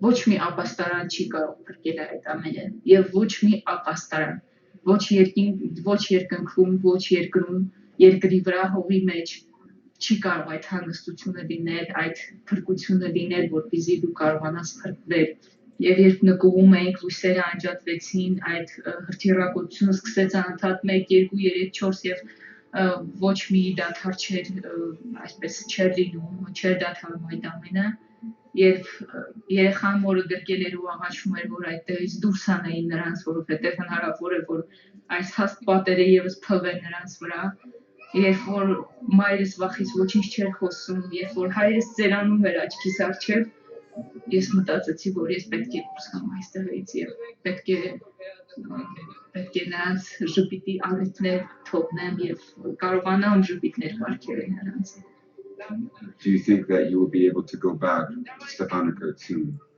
Yes. Այո, ես հավատում եմ դրան։ Գուցե մի քիչ անհավատալի է, գուցե մի քիչ հեքիաթային է, գուցե մի քիչ ռոմանտիկ է հնչում այդ ամենը, բայց ես վստահ եմ, անգամ եթե հող լինի այդտեղ, մենք վերադառնալու ենք, մենք կառուցելու ենք, մենք ապրելու ենք, ծնելու ենք։